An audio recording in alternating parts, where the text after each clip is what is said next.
Bienvenidos a un nuevo capítulo de Historias de Vida Colombianas. El día de hoy vamos a hablar de María Eugenia Otálora de Montoya, una mujer nacida en 1946, el 26 de abril. A los 2 años de vida, después de haber nacido en Cali, esta se mudó a Caloto, donde tenían una casa muy grande, con muchísimas tierras, muchísimos cultivos. Su papá era un comerciante que se dedicaba a vender todo lo que crecía. Tenían un montón de ganado, muchísimas plantas, muchísimos cultivos.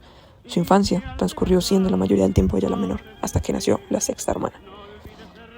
Esta se dedicaba a jugar en las siembras, a jugar con las vacas, a jugar con los animales, a jugar por la gigante casa en la carnicería con las menudencias.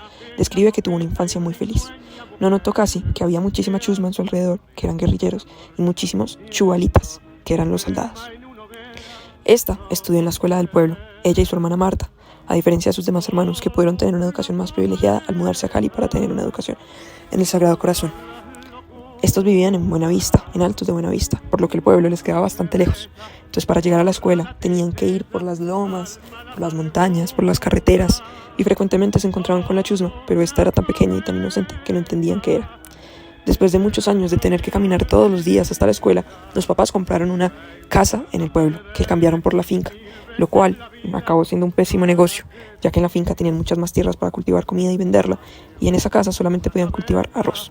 Ante la difícil situación, estos decidieron dejar a las niñas internas en la escuela del pueblo, donde dormían en el convento, y se fueron a una casa en el kilómetro 18. Pero María Eugenia dice que este fue un peor negocio, porque aquí solamente podían cultivar rosas, y el papá de María Eugenia no sabía mucho de esto. Al poco tiempo, estas se mudaron a Cali en el 56, y el 6 de agosto, en la madrugada, escucharon un estruendo que, según el tiempo, sacudió la tierra a 4.3 de magnitud de temblor. Murieron 4.000 personas y hubieron 12.000 heridos. Las hermanas mayores de María Eugenia, que ya estaban en edad de ayudar, fueron a socorrer estos 12.000 heridos por días y días seguidos.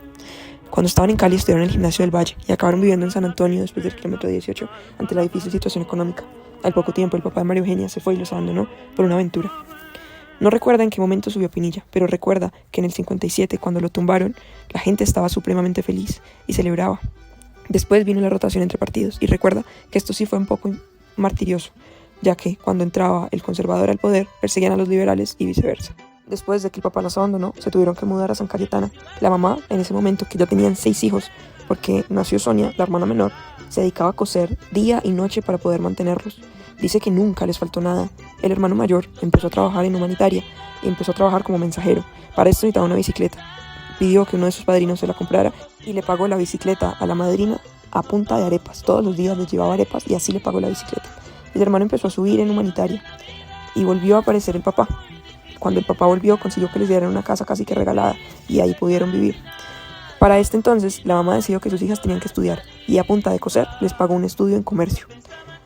Para este momento era casi imposible ir a la universidad y dice que siendo mujer, era imposible ahora sí. El hermano subió de puestos y cuando María Eugenia acabó el comercial a los 14 años, consigue un puesto de facturación en humanitaria. Eran 2 personas, Rosita, una mujer de 60 años, y ella, en este puesto. Todas las hermanas para este momento trabajaban y la mamá cosía y una de las hermanas se encargaba de la casa, de alimentarlos a todos. Para este momento la hermana menor, Sonia, era bastante pequeña y María Eugenia relata entre risas que la mamá, para ese momento, todo lo que ganaba iba a una tienda donde se podía abonar mensualmente para el regalo de Navidad. Entonces cada vez que le pagaban a la mamá, iba y abonaba para una muñeca que le compró a Sonia para una Navidad un año después. Mientras esta trabajaba en humanitaria, conoció a Gabriel, que era vendedor de pueblos. Y aunque no le gustaba mucho al principio, la persiguió, hasta que a los 5 años de trabajar se casó con él. Gabriel viajaba constantemente a pueblos, lo cual a María Eugenia le daba un poco de incertidumbre, ya que tenía una fama de mujeriego y conocía que era un tomatrago. Aunque tenía esta incertidumbre, María Eugenia solamente dice: así son los hombres, mija. Y que entonces, para compensarla, le daba regalos, porcelanas y relojes. Al poco tiempo, Gabriel decidió que era mejor que se mudaran a Popayán, ya que allá tenía una mejor vida trabajando con la misma empresa.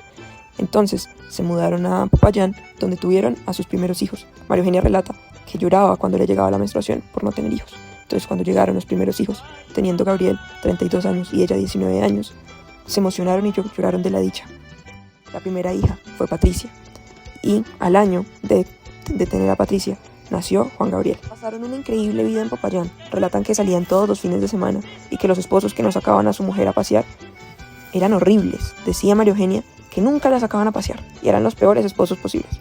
Se reunían a celebrar todos los fines de semana hasta que la economía se puso un poco pesada. Tuvieron que irse a Buga y ahí Juan Gabriel entró al Champagnat al igual que Patricia. Al poco tiempo fueron muriéndose los papás de cada uno. La vida empezó a cambiar, el bienestar económico empezó a desaparecer y al poco tiempo de mudarse a Buga tuvieron que irse a Cali, meter a los niños a un colegio distrital y empezar a lucharla para poder ganar dinero. María Eugenia empezó a coser y Gabriel siguió con sus medicamentos pero en otra empresa. Era muy duro, ya que Cali en este momento era muy peligroso. Estaba Chuleta, que acabó siendo el hijo de uno de los amigos con los que ellos trabajaron en Humanitaria.